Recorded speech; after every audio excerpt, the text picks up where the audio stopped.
Mirë mbrëma të gjithëve, mirë mbrëma doktor, të uroj mirë se ardhen në klos. Faleminderit.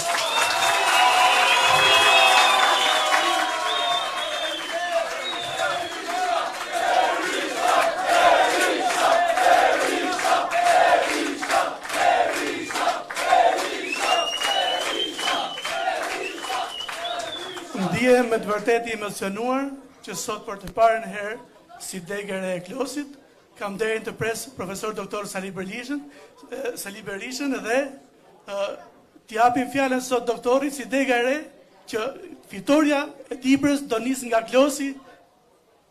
Faleminderit doktor.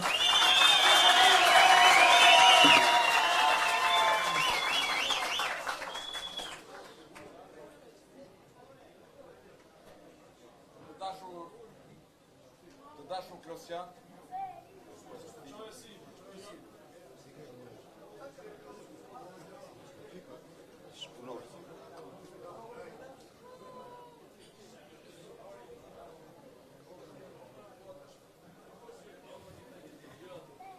i nderuar kryetari i PD-s dhe kryeministri i jashtëm i Shqipërisë, zoti Sali Berisha, është një kënaqësi e jashtëzakonshme për ne ardhja këtë ditë në Qakun e Dibrës, kudo që ke ardhur kanë marrë pjesë demokrat, por dhe jo demokrat, sepse ti realisht je kthyer shpresë për shqiptarët, se në këto 12 vite Qaku i Dibrës ka qenë qaku më i përsekutuar, një qak që e ka vujtur këtë qeveri krimi dhe korupcioni, ndaj kudo që kemi shkuar, edhe në Burrel, edhe në Bulqiz, edhe në Dibër, edhe në Maqellar, por dhe këtu në Klos, të presin me krah hapur, janë besim plot që me datë 11 ti do t'jesh kryeministër dhe fitoria do të filloj këtu nga Klosi dhe nga gjithë qaku i Dibrës. Klosi është një bastion i Partisë Demokratike, është një degë e re e krijuar tashmë, por klosianët kanë vendosur që kësaj here që të gjithë të votojnë numrin 1, të votojnë Sali Berishën, sepse vetëm kjo është zgjidhje për klosianët, për Qakun e Dibrës dhe për gjithë Shqipërinë. Kështu që duke mos u zgjatur edhe më tej, unë po e mbyll fjalën time, por jam absolutisht i bindur që çdo klosian datën 11 do ta kthejë në një betejë jo vetëm politike, por një betejë kombëtare për të rrëzuar një keqe të madhe që ka emrin kryeqyrik siç është Edi Rama dhe për t'i hapur dritën jeshile të një qeverie që është për shqiptarët, që është për familjen dhe që është për atë dheun. Faleminderit.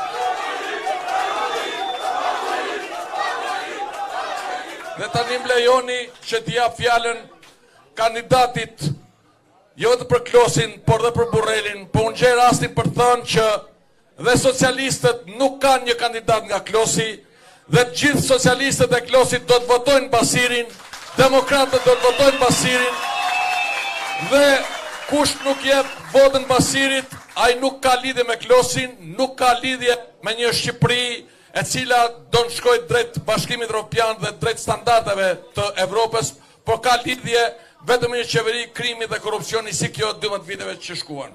Fjalla për ju, zoti Qollaku. Faleminderit, zoti Liu. Mirëmbrëma. Faleminderit që keni ardhur. Mirëmbrëma, zoti Berisha, profesor doktor, lider historik i demokratëve. Faleminderit që jeni në Klos. Të nderuar miq, sot Klosi, Mati, Burreli, Shqipëria janë afër një fitorie të madhe. Janë afër një fitorie të madhe sepse kanë një program të madh dhe kanë një udhëheqës të madh, siç është zoti Berisha.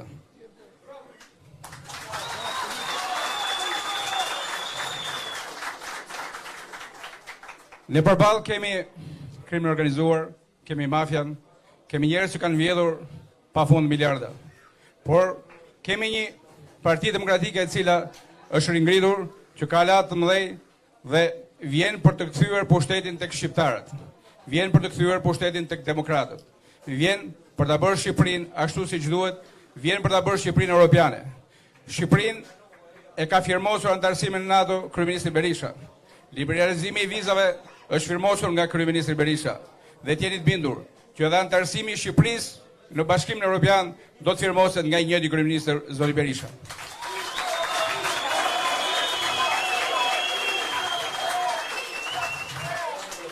Por do të firmoset antarësimi i Shqipërisë në Bashkimin Evropian, njëkohësisht do të firmoset largimi i Ramës nga ajo zyrë, do të firmoset largimi i atyre hajdutëve që shoqërojnë atë, do të firmoset largimi i gardisit dhe 20 janarit dhe i çdo hajduti tjetër në çdo zyrë publike.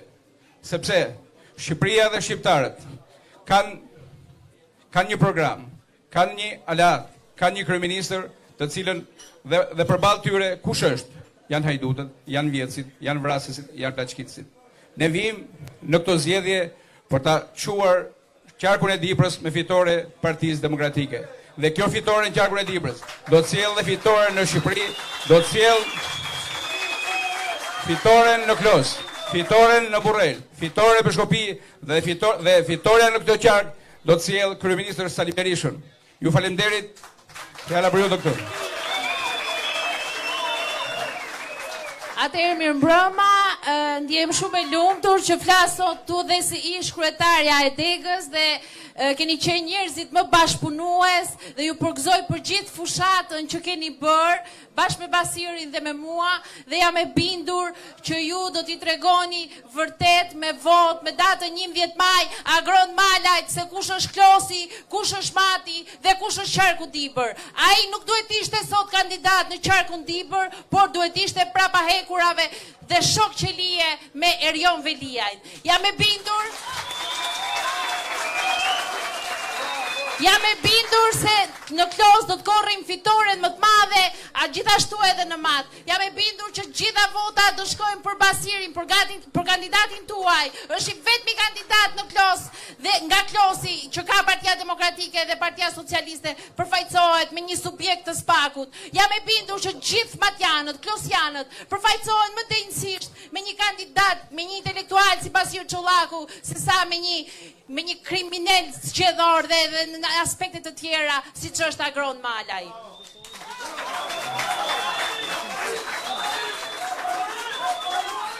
Atëherë me shumë kënaqësi do t'ja kaloj fjalën profesor doktor Sali Berishës.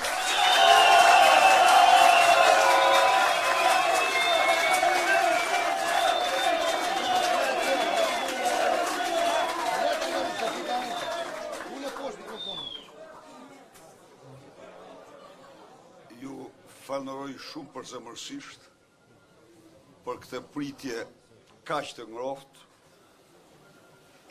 kaq vonë, por unë nuk mund të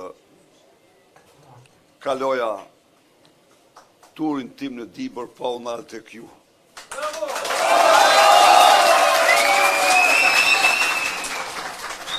Banorët e mrekullueshëm, mbështetësi e fuqishëm të Partisë Demokratike, pa u përshtatur me ju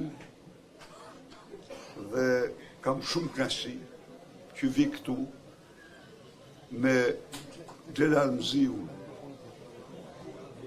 udhëheqësin e qarkut të Dibrës për Partinë Demokratike dhe Aleancën dhe këta kandidat për deputet, personalitetet vërteta të këtij qarku të Partisë Demokratike dhe të vendit në tërësi, të cilë do u përfaqësojnë ju dhe interesat tuaja me dinjitet të madh në parlamentin e ardhshëm. Unë nuk ka nevojë të flas për këta kandidat për deputet, që i njihni vetë sa që njohë unë, por një gjë është e sigurt, se midis Basir Çollakut, Xhemal Gjumshit, Xhelal Mziut midis Përparim Spahiut dhe ish kryetarës së Partisë Demokratike dhe tani kandidate Denis Avata dhe përfaqësuesve të tyre në Mat dhe në Dibër është një ndryshim i jashtëzakonshëm. Miq, ky agronomale para disa vitesh ky ishte oficer në organet e rend apo të gardës së Republikës. Sot ky është njeriu më i pasur i Matit. Dhe ju siguroj se atë pasuri, zbashku me vllain e tij, Fatosin, e ka qindar për qindar të vendosur vetëm nga korrupsioni shtetëror, nga tendrat që normalisht s'duhet i fitonte kurrë në shtet. Këta krijuan një sistem që s'ka ekzistuar kurrë. Këta krijuan sistemin që parat dhe taksat tuaja që përdoren për shkolla, për ndërtime, për të gjitha, ti marrin për vete, të krijojnë si përmarrje dhe ti marrin vetë. Dhe çfarë solli kjo? Kjo solli, po të shkosh, po të vish sot në Mat, dhe kudo që të shkosh, edhe në jug, unë kam qenë gjithë në zonat e, janë të mbetura aty ku kanë qenë, asnjë investim të përfillshëm, rrugë të rënuara, shkolla të rënuara, qendra shtetësore të shkatruara. Ndërkohë, miliarda euro tendra të shtruara në pasuri të tyre. Ndaj dhe çfarë bëri Edi Rama, miq? Edi Rama i mori një nga një këta dhe u tha, këto para që keni vjedh, unë i dua vota. Ju vërtet u bët pasanik, por tani unë dua vota. Se cili për i tyre në mënyrë absolute ka dosje në prokurori për vjedhje dhe korrupsion. Dhe këta tani bëjnë gjithçka të rrëmbejnë votat tuaja. Por kjo është vetëm një aspekt. E keni ndëgjuar ju që e kam akuzuar shumë Edi Ramën se ka diskriminuar veriun. E ka diskriminuar. Ja u them se unë kot s'mund ta akuzoj kur. Ai është një njeri që trashëgon një urrëtie për veriun, sepse e ka patur baballarët e tij, e kanë patur atë urrëtie dhe me radhë.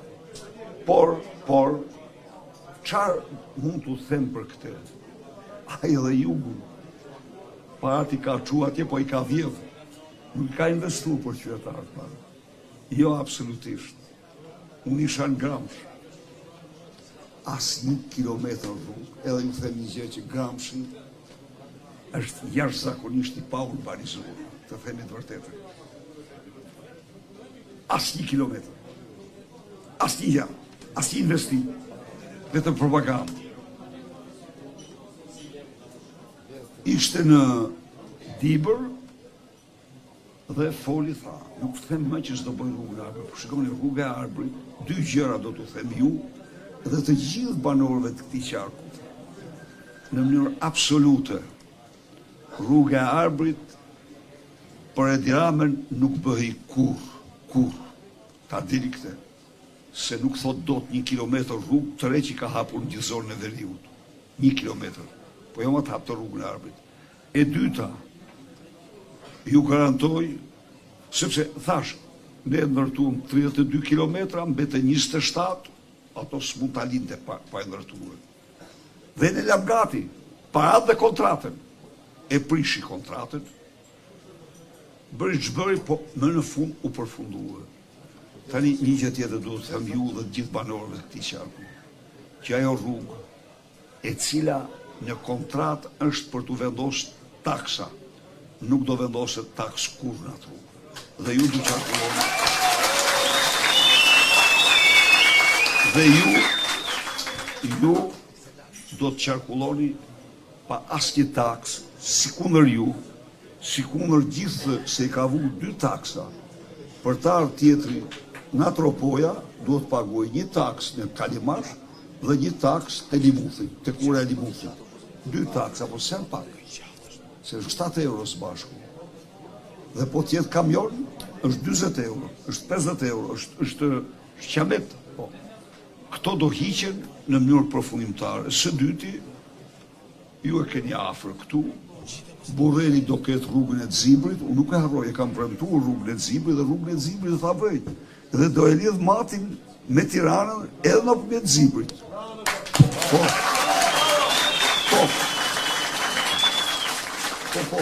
Po, absolutisht. Se edhe rrugën Krujë Tiranë do ta ndërtoj, e shkurton shumë, dhe Zibër, Zibër, Tiranë shkurtohet edhe më shumë se kjo tjetra pastaj. Ndaj dhe të jeni sigurt që pas 11 majit investimet në infrastrukturë do të shumë fishohen. Por ne me 11 maj mendoj unë, çdo shqiptar është një provë për këtë vend, është një provë për parasit e tij, është një provë për fëmijët e tij, niprit dhe mbesat e tij. Sepse sot, në këtë stad, ky e çoi këtë kom në gjendje që nuk e ka çuar kush, kur asnjë luftë. 13 lindje mati në një vit. Një lindje erseka në një vit. Një lindje. Largime masive, braktisje, si kur ky vend t'ishte Sahara, jo një vend i bekur, me ujra, plot bimësi, me potenciale turistike t'jashtëzakonshme kudo, me pasuri mahnitse nëntoksore, dhe banorët e saj ikin sikur t'ishin banorët e një shkretire. Pse kjo? Jo se nuk e duhen Klosi, jo se nuk e duhen Mati dhe Shqipëri, jo, s'ka si mos duhet. Ky rreth nuk ka si mos duhet me këto pasuri. Por problemi është se këto janë bërë të huaja, nuk janë të qytetarë. Sepse ky taksat tuaja, nuk i kthej në rroga dhe pensione që është ligji i parë. Përkundrazi, i vodhi, i kaloi në rrugë dhe ndërton rrugën me çmime 10 herë më të shtrejta se ndërton Kroacia. Prap po ja u them sot se kam përsërit. Isha në Vlorë. Rruga Levan Vlorë është rruga më e gjerë e Shqipërisë, 35 metër e gjerë. E kemi ndërtuar me 2.4 milion euro kilometri. Është e gjatë 24.5 kilometra, kushtoj 60 milion euro. Dhe kushtoj të paktën 18 milion më shumë, sepse na doli problem me shpend, me habitatin, dhe u detyruam të devijojmë projektin. Kurse sot ky ndërton rrugën 20 milion euro kilometri. Më të ngushtë se ajo. A2, por më ngushtë se ajo. Më ngushtë. Sot rruga e Arbrit 10-11 metra e gjerë ka kushtuar $1 milion më shtrejt se rruga e Kombit 27 metra e gjerë. Dhe që është vepra më e vështirë se çdo vepër tjetër. Rruga e Kombit, po të keni parasysh pjesën e Shpalit, është e tëra në mur. Është vepër shumë e ndërlikuar. Pra, Unaza e Tiranës 17 milion euro kilometri. Çfarë bën ai? Ai merr paratë tuaja, merr paratë e pensionistëve, merr paratë e rrogtarëve, i fut në rrugë dhe i vjedh në rrugë. Kjo vjedhje miq, ka kaluar çdo lloj limiti, kur janë zhdukur 130 milion euro të djegësi i Tiranës, të gjitha taksat tuaja. Çfarë solli kjo? Kjo solli varfëri në rritje. Se ka dy varfëri. Ka varfëri në rritje, ka varfëri në ulje. Ne nuk është se ishim të pasur në vitin 2013, por ama një gjë, nga viti 2007 gjerë vitin 2014, numri banorëve në Matë dhe në gjithë Shqipëri rritej nga vitin vit. Rritej e ka botuar vetë ky grafiku, rritej nga vitin vit. Kurse tani në 10 vite 1 milion shqiptar kanë ikur vetëm hapësirën e Bashkimit Evropian. Një mësues foli në një nga këto takime, mësuesi i nderuar. Unë tha punova 40 vjet në arsim, dola në pension, në një pension që nuk më mjafton për punë. 3 fëmijë mikër. Dhe në një mënyrë u dënova me një vetmi. Kush e dënoi me vetmi mësuesin e nderuar? Mësuesin e nderuar e dënoi me vetmi vjedhja që bëjnë këta qeveritarë, që detyroi fëmijët e tij të pa punë, detyroi këte me pension turp, s'ka më sofra, kaq ka dhe shkonin punëturin. Nuk është vetëmi, por është dhe pasiguri e madhe. Imagjinoni tani, qindra mijëra, burra dhe gra, të moshuar, që si kanë fëmijë, që gjitha ata kanë në raku. Çfarë do të ndodhë nesër me mua? Kush do më gjinët? Kush do të tregoj një kujdes minimal? Ja sa e pam shnjërt pra që është vjedhja që bëjnë këta shqiptarëve. Dhe ai vjedha i pari. Që ai është më në krye të kësaj të këtij zinxhiri hajdutush. Vila e tij, 2 fishis të themeleve të vilës së Vërhoxhës. Kopshti i tij 4 herë më i madh se kopshti i Vërhoxhës. Po i dallim shumë madh. Theme, ai ishte gjaksor, nuk po i Vërhoxha vilën nuk e regjistroi kurrë në emër të tij, as të fëmijëve të tij. Jo, është e tij. Kurse ky ka në emër të vet. Ky shkon dhe merr 225.000 metër katror tokë në Bregdet, tokë pa asnjë lidhje me të, pa asnjë dokument, as kadastral, as pronësie, as konfiskimi.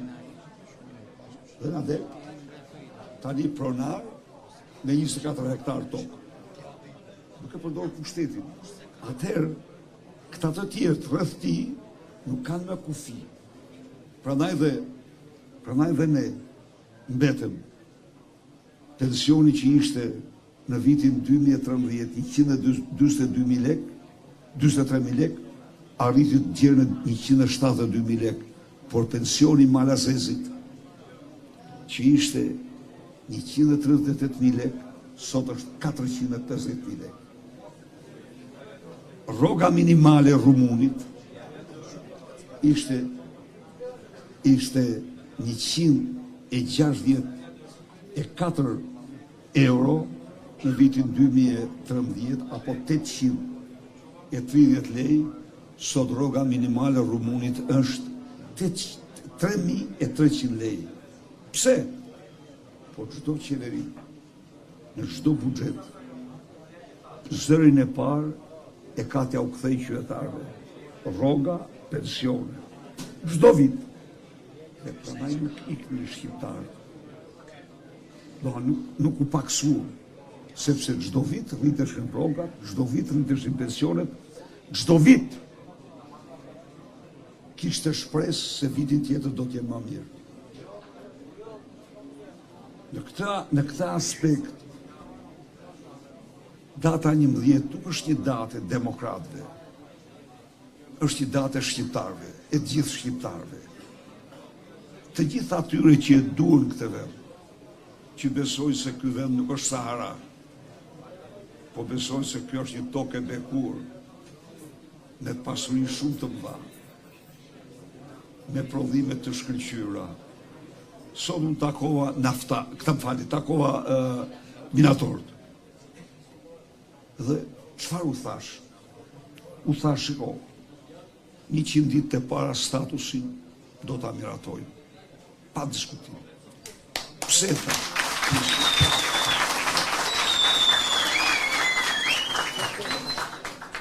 Dhe u thash tjetër, ai status është borxh.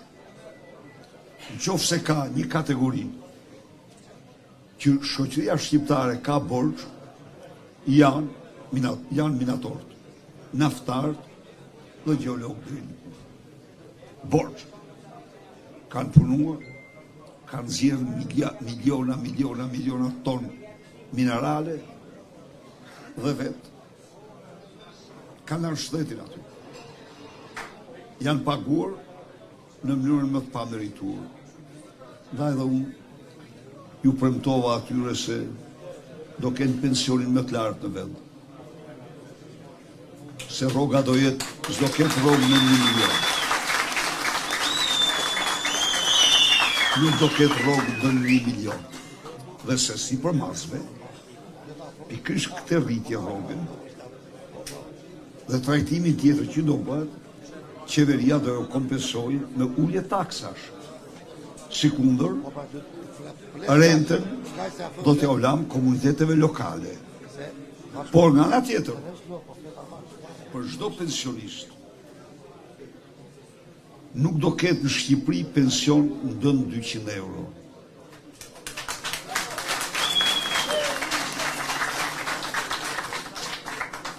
Nuk do ketë në Shqipëri qytetar me ndihmë ekonomike ndën 200 euro. Nuk do ketë në Shqipëri njeri të papunë ndën 200 euro. Nuk do ketë në Shqipëri rrogë minimale ndën 500 euro. Nuk do ketë në Shqipëri rrogë minimale.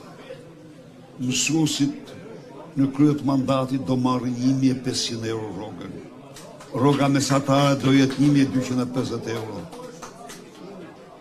Pra, çfarë bëjmë ne me këtë?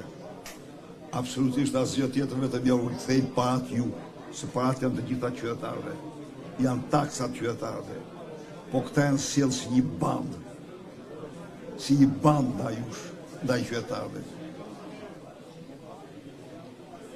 Pse Malizi ka të refishuar pensionin?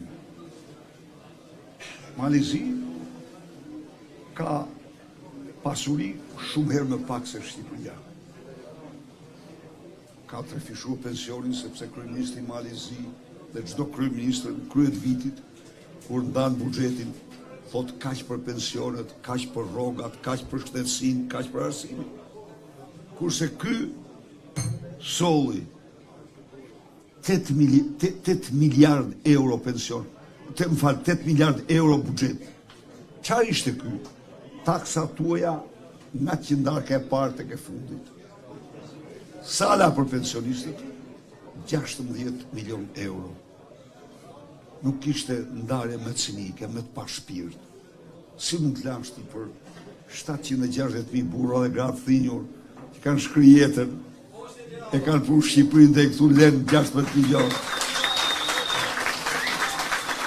Asnjë pushtues, ju mund të vi çudi, po u garantoj që asnjë pushtues do ta bënte këtë. Sa i pushtues do mendonte që në qoftë se sillen në këtë mënyrë këta do ngrihen kundër meje. Dhe ky e bëri dhe ja tha, e kishim dërguar ligjin në parlament për 200 euro pensionin. Jo, tha, kjo na çon në humë. Këta njerëz kanë humbur çdo ndjenjë njerëzore dhe çdo ndjeshmëri ndaj hallëve tuaja. Ja u thash dhe ndibër, po kur merr dhe u tregon qytetarëve Lamborghinin e Noisit, çfarë është ajo? E ti që është ajo, jo, shumë e rama ajo. Ajo është mburrje me luksi. Këta një racë që kanë humbur çdo lloj ndjeshmërie. Dhe politikani që mburret me luksin është politikani më i keq që mund të bëhet. Politikani dhe luksi nuk janë kurrë të pajtueshëm njëri me tjetrin. Edhe po që i pasur para se bëhet politikan, pasi bëhet politikan, e shmang luksi. Po ti mburësh me luksin kur ke fshatar që punojnë me parmend. Ti mburësh me luksin në një kur ke të smurë në spitalin onkologjik që vdesin për ilaçe, se nuk ju jep ilaçet. Ti mburësh me luksin në një kohë kur të rit me qindra ikin nga Shqipëria sikur të ishte Sahara, sepse s'gjejnë punë, sepse s'u del në sofër të ndajnë ushqimin. Dhe qenë ka tani Lamborghini i Noisit për të e vendisur. Tregon shumë. Ose ajo tjetra që ka vjedh në mënyrën më të papërmbajtur, përfundon në fund të paguaj 10.000 euro për të la makinën. Dhe kujt ja paguaj? Prishtinës. Nënës së ministrit të brendshëm. Nuk ka hajdu dhe të paftyr si këta. Është domon sa do të flasish, nuk mund gjash epiteta më tonë. Po si mojti, që qa ka qenë ajo? Ajo ka punu babysitter për sigur ka fshat në gojës. Dhe tani, lalë me ndere në makinës vetë me 10.000 euro në muaj. Pa atuajat, pa shqiptarve. Duke pa, po thuj se çdo javë të smurën televizor që vdesin për ilaçe në mshirën e smundjes. Ky është një kushtrim. Nuk është më çështje partije. Jo. Është çështje digniteti për çdo shqiptar. A mund të votohen këta?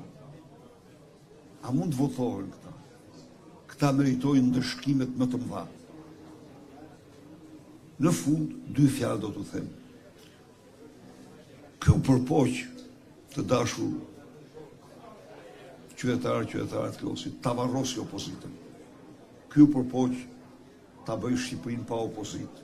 Po Shqipëria pa opozitë kishte qenë 40 e sa vite. Dhe ky tani bëri gjithçka që Shqipëria i bëri gropën opozitës. Dhe u mbështet fuqishëm nga George Soros. Jo vetëm ai. U mbështet fuqishëm nga Antony Blinken e të tjerë. Po, ai që përpiqet t'i bëj gropën tjetrit, bie vetë në gropë. Tani, pas fitores Donald Trump, George Soros ju shtyp koka në Washington. Por, atë që meriton të mori Antony Blinken. Ai është non grata.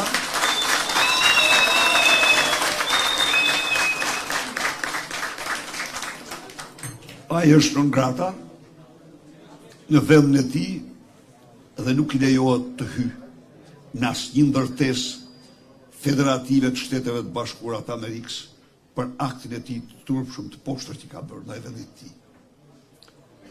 Vim të këtu. Ku është këtu sot? Në rreth të kuq. Edhe unë ju them me sinqeritet më të madh. Kur nuk është rreth kuq se u rreth Sali Berishate, ose se unë kam normal një akt hakmarrje personale. Jo. Natyrisht, kam bërë gjithë shka për këto që i ka bërë Shqipërisë, për këto që u ka bërë qytetarëve shqiptarë. Dhe ai që u tun ju pasaportën kallpe europiane, ai javën e kaluar mori damkosin më të rëndë që ka marrë kush në Europë pas Lukashenkos të Bielorusisë. Por ka i dallim. Lukashenko i Bielorusisë ka Big Brother Putinin. Kurse Big Brother i Edi Ramës mori fund. E kishte edhe ky Big Brother. Mori fund. Dhe unë ju garantoj që gjerë e fundit të jetës tij, atë do ta ndjek krimi shëmtuar që ka kryer me votën e shqiptarëve.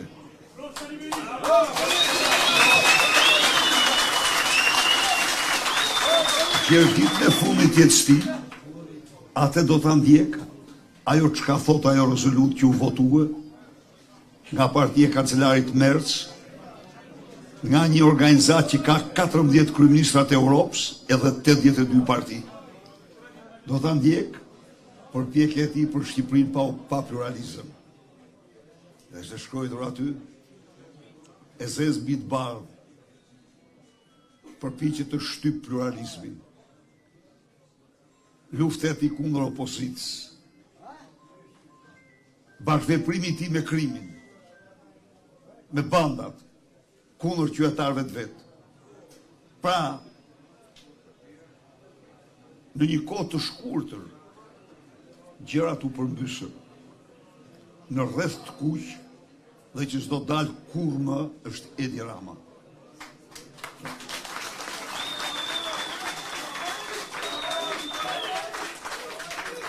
Është Edi Rama, sepse Edi Rama, të dashur miq, ndërmori akte dhe veprime të cilat nuk i pranon kur një njeri i lirë, një shtetar i lirë, një vend i lirë. Arriti të mashtrojt me George Sorosin e tjerë, po e vërteta vonon dhe nuk harron. E vërteta nuk harroi erdhi dhe ai sot është njeriu më i pa perspektivë, ka rëndësi të jashtëzakonshme që të flasim dhe ne, siç foli Europa politike në Valencia, dhe jam i bindur që do flasim. Edi Rama do mbetet me Suelçelen, me bandën bajrëve të Shkodrës, me troplint e Durrësit, por absolutisht dhe ata shpellë në botë nuk do të gjejnë pa dalë para ligjit si terroristë. Unë ju garantoj ju që ata javën e parë ata do shpallen të qeverisë, do shpallen organizata terroriste, se kanë kryer krime të rënda antikushtetuese ndaj qytetarëve shqiptar duke bërë presion për votën. Dhe duke ble ministra, zyrtar, nuk mund të imagjinoni ju çfarë sistemi kriminal ekziston sot mbi ju, mbi qytetarin. Një drejtor më thoshte, doktor thoshte, një nga këta të forte dhe më thoshte dhe emrin, me emroj thoshte, shkoj te ministri me emroj drejtor, por me kushtin që unë çdo muaj t'i paguaj 10.000 euro rroga ati. Dhe unë ato 10.000 euro ja u marrë qytetarë, s'kam ku t'i marrë. Shikoni ju, pse u shtrue rishfeti në sistem. Unë kam shumë besim të kjo dhe ju garantoj se në 100 ditë e para do ketë ndryshime shumë të fuqishme. Ne ndryshojmë Shqipërinë në 100 ditë.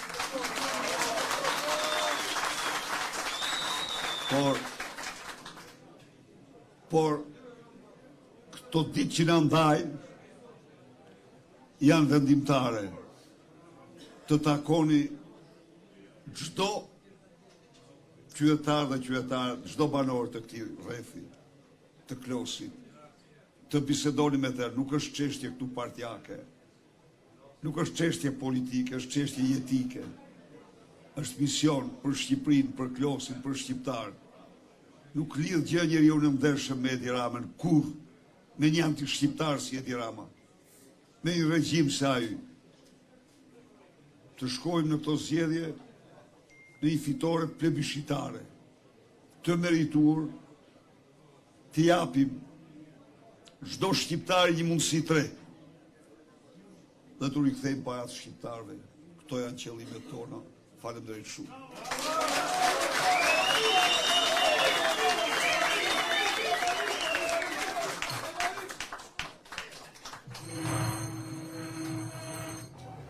Na të një fitore.